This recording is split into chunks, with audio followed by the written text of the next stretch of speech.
Morning. It is Sunday again. What a beautiful day, at least so far. And it is again a day the Lord has made. Let us rejoice and be glad. Let us look forward to the day in hope and faith. And let the joy of the Lord refresh our souls. Today we're going to look at an unusual life, to say the least, and his relationship with God. We're going to be talking about Jacob, the grandson of Abraham, the son of Isaac. In his later years, Isaac prayed for a child, and his prayer was answered with twins, Esau and Jacob. And they contended with one another in the womb, and Rebekah worried about this, and the Lord told her that the younger would be the greater of the two. When they were born, Jacob had his hand on Esau's heel. In other words, God had prophesied the greatness of Jacob and his predominance over his brother Esau. Yet Jacob spent his life, it seems to me, trying to trick God and those around him to do exactly what God had intended to do from the beginning. It seems that the man was so self-absorbed that he did not recognize what God was already doing in his life. We're going to look at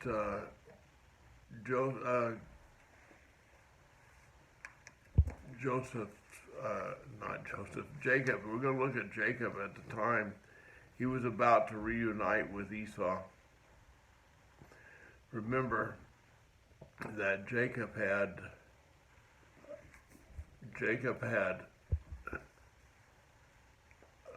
bargained with Esau, bribed him with a bowl of soup, basically, when Esau was hungry, to trade his birthright.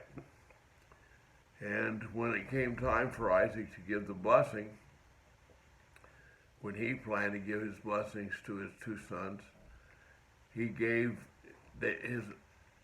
Rebekah and Jacob tricked blind Isaac into thinking that it was Esau that he was talking to. And so Jacob received Esau's blessing. They had quarreled and they were estranged, and Jacob was about to meet Esau again after all of this, and he was concerned about what might happen. He sent gifts on ahead to Esau, and then he lay down to sleep, and that's where we pick up the story.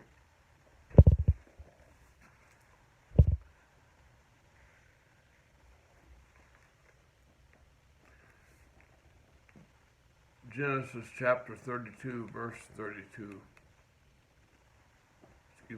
27. That night Jacob went up and took his two maiden servant and his 11 sons, and crossed the ford of the Jabbok. After he sent them across the stream, he sent over all his possessions. So Jacob was left alone, and a man wrestled with him until daybreak. When the man saw that he could not overpower him, he touched the socket of Jacob's hip, so that the hip was wrenched as he wrestled with the man. Then the man said, "Let me go, for it is daybreak." Jacob replied, "I will not let you go until you bless me." The man asked him, "What is your name?" "Jacob," he replied. Then the man said,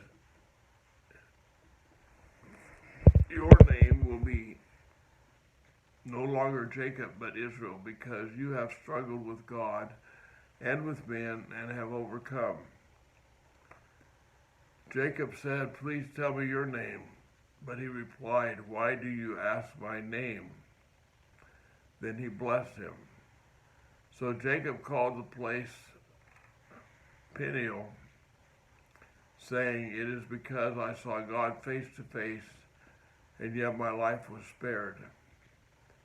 The sun rose above him as he passed Peniel, and he was he was limping because of his hip. Therefore, to this day, the Israelites do not eat the tendon attached to the socket of the hip, because the socket of Jacob's hip was touched near the tendon. Well, that wasn't very good reading, but we'll trouble seeing the small print today. We have the story. Jacob was wrestling with God, trying to make God bless him when God had already been blessing him all along. Reminded me of the stages of grief by Catherine, set forth for us by Catherine Kubler-Ross. 5 stages: denial, anger, bargaining, depression, and finally acceptance. Jacob seemed to be stuck in a bargaining mode all of his life. But are we fair to him? Are we as guilty of bargaining with God as perhaps he was? I remember when I finally answered God's call to go into the ministry. I said, okay, Lord, I will be a minister. I will be a pastor. But I won't go to New York, Los Angeles, or Chicago. I don't know why I said those 3, except big cities were frightful to me at that time. I was from smaller towns in the West.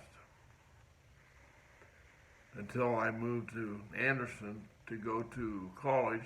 The largest town I'd ever lived in was 8,000 people. Well, of course, first place I went was Chicago, and I enjoyed my time there immensely. It was a wonderful blessing, and I'm still blessed by the people who I was involved with there. And in many ways, it set a tone for my whole life. I did not recognize exactly what God was already doing in my life and was afraid, and therefore wanted to bargain with him to get what I wished. Usually doesn't work. But when we get what God wishes, life goes well. The Lord is at work in our lives from the time we are conceived, at least. And his provision for our salvation has already been made. But what he is inviting us to is not simply avoidance of hell. He's inviting us to participate, to jump into his great adventure, his great mission to bring joy and peace and reconciliation to all creation. We read the Bible and we know how this all ends. It ends with a new heaven and a new earth, with everyone who wishes and trusts in God's grace being forever together with the Lord, where there will be no tears, no dying, no sickness. God is at work already creating this. As Paul told us, God was in Christ reconciling the world to himself and has given to us the ministry of reconciliation. Therefore, we beg you, be reconciled to Christ. He met those men on the lakeside, Peter, James, John, said, follow me. I will make you fishers of men. And they did, and they were, and they still are. God does not call us simply to benefit us. He calls us so that we may participate in his great mission with all creation.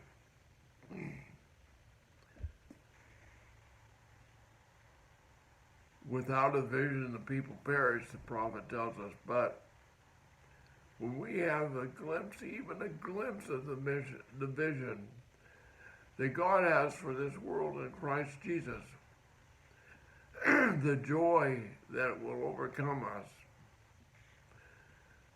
will light our lives for a very long time. We are not culturally disposed to see that vision that God has, because it is far beyond material wealth, fame, or fortune. It is more profound. It touches the deepest parts of us. It transforms lives. It changes hearts. It changes direction.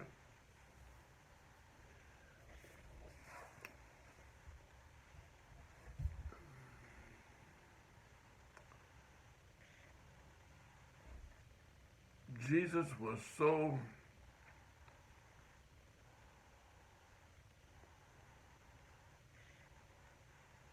well, if I could read my own writing, I'd tell you what it said, but basically, quoting I can't even think of his name, my apologies, but young writer, I'm quoting from his book, or was going to quote from his book, but basically he's saying that when we get a glimpse of that vision, even a glimpse, that will grip our spirits, our minds, and our hearts in such a way that we so willingly, eagerly, longingly jump into God's work and his world for us, his will for us. He then goes to the story of the farmer who, seeing a field with the pearl in it of great price, hid the pearl again and went and sold all that he had and went and purchased the field that he might possess this one pearl. In that he did not count the things that he had possessed as lost, but as opportunity to achieve the ownership of the pearl of great price. When we have a glimpse of the vision that Christ has for us, we don't really consider things as sacrifice that we have to lay down, and do we consider them an opportunity?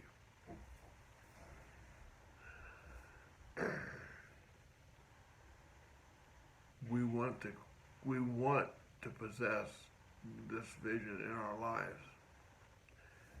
The true irony is that God is already bringing that about in us if we allow it.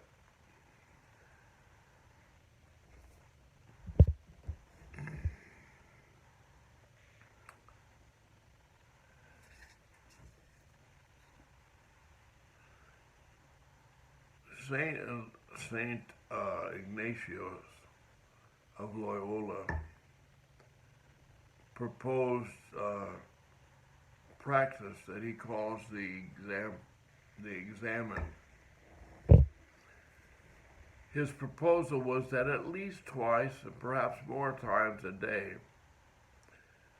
each Christian would pause for 15 minutes or a little longer, but not long, and do the exam, which consists of 5 steps. Step 1. Step 1 is to invite guidance.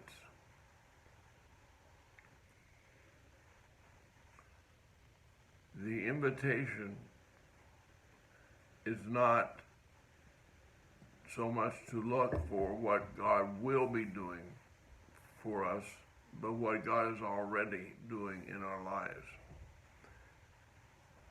Step 2. Invite God to show us what He is already doing in our lives. Step 2 is thanksgiving. It's hard to follow God without being thankful for what He's already done and is doing and will be doing in our lives. People who are not thankful are far too self-absorbed to be much good to anybody, including themselves.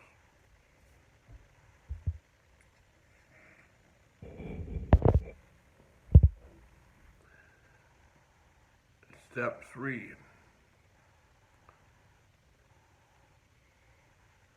Notice our feelings and take note of them as we experience this invitation and this thanksgiving, what feelings come to us. Step 4 is to select 1 or 2 of these feelings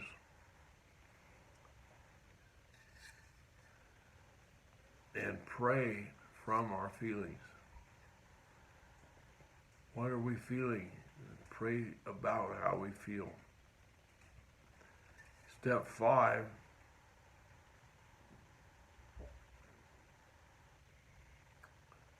is to look forward, not backwards, but forward. What God is doing and will be doing in our lives. That is the prayer that I am proposing for us today.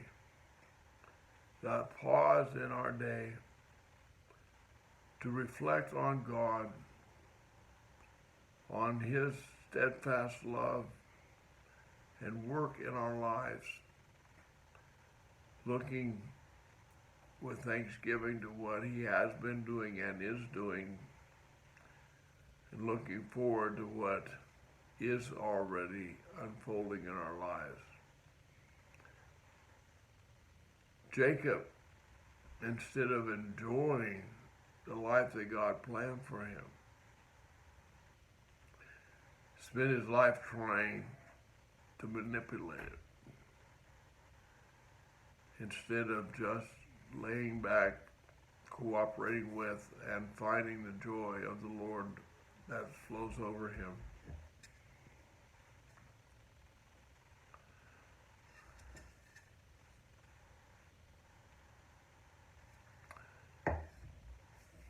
We have all great reason to rejoice, and God is at work in our lives, whether we perceive it or not.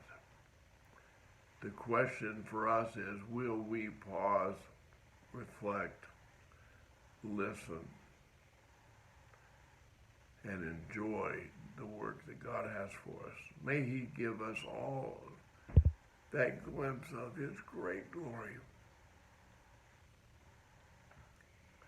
We are not called to be Christian to escape hell. We are called to be Christian, to be part of heaven. May the Lord bless and keep you. make his face to shine upon you and give you peace. Amen.